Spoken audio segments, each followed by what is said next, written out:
Hello student, myself Swati Kantak and I am your Science 2 teacher. So today we are going to discuss about the transportation system of human being from chapter Life Processes. Why we need the transportation system and what is the meaning of transportation? Transportation means the movement of any substances like oxygen, nutrients and other waste products from one part of your body to other part of your body, or you can say the movement of these substances throughout our body is called as transportation. So each and every cell and organ of our body need oxygen, need nutrient to complete the functions and life processes. So for this purpose we need transportation system. So human transportation system consists of blood, heart and blood vessels. Now first we will discuss about the blood. So blood transport the food and oxygen throughout our body. Basically blood is composed of two main components. So blood is composed of solid component and liquid component. So solid component means blood corpuscles, or you can call them blood cells. So RBC, then blood platelets,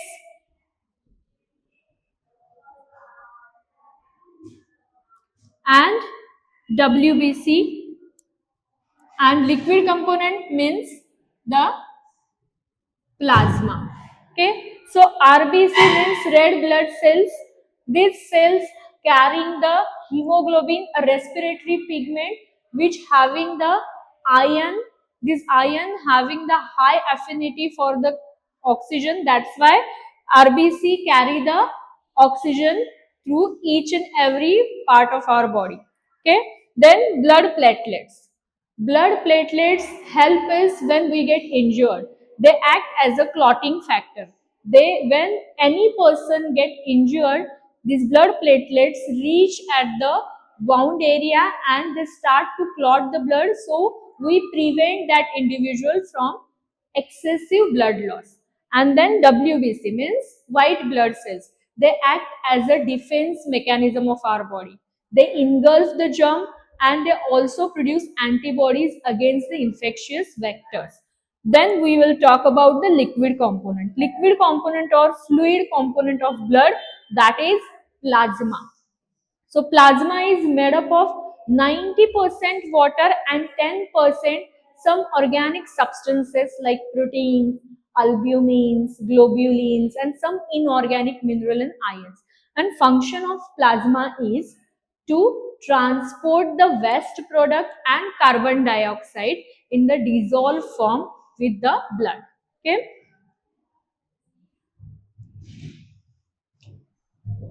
So this is all about the blood.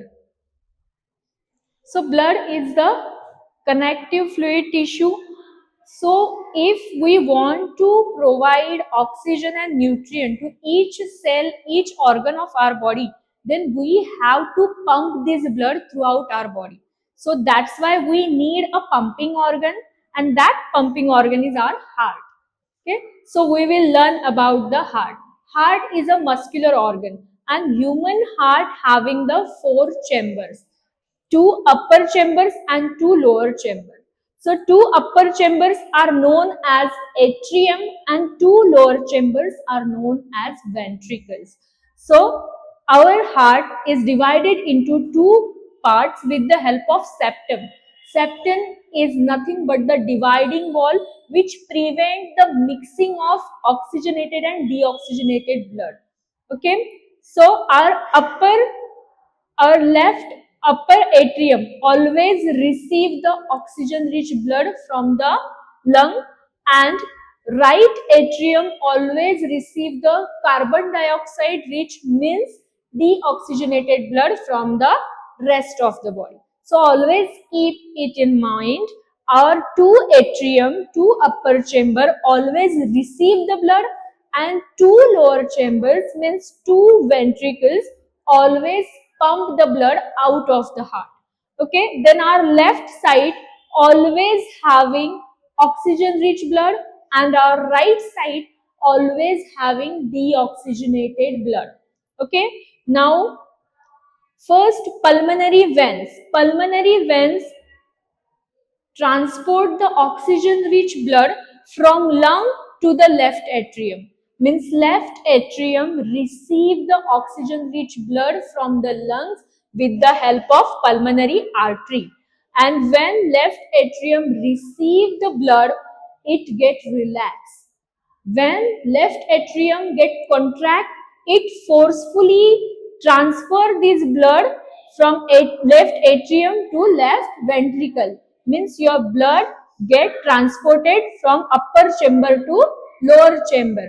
And to prevent the backflow of blood from the left ventricle, there is a valve present. That valve is known as the mitral valve or bicuspid valve.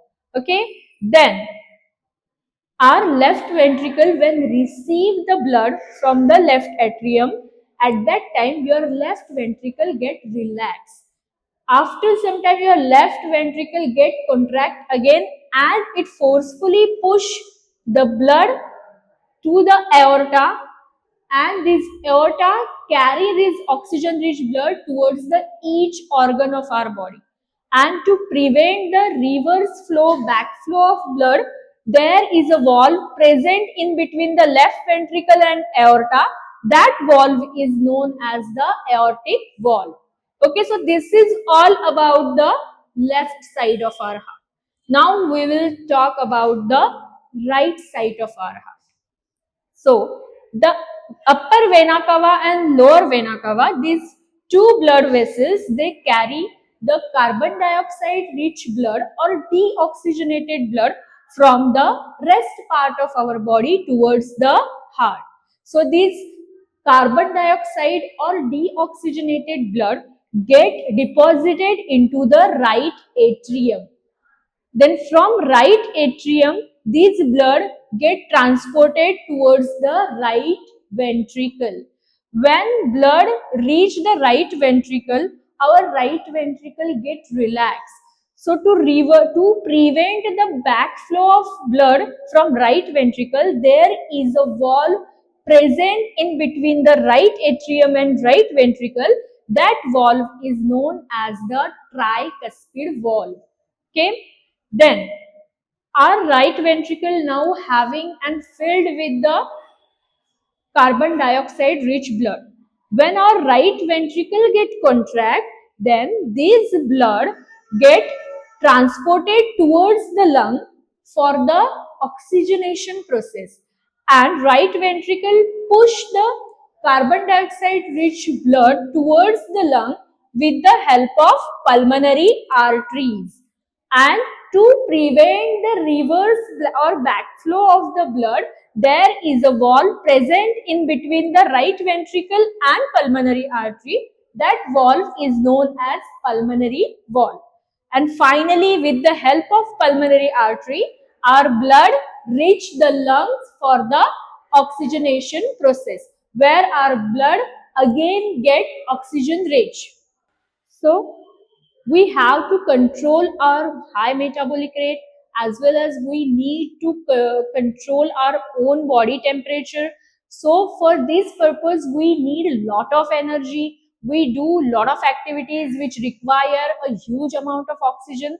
To fulfill all these requirement, we have four chambers in our heart. Okay, now you all understand about the four chambers, the function of four valves present in our heart. So to complete all the life processes which are present in our body, we need this pump organ, our heart. So I hope you all understand how our heart works. Thank you, students.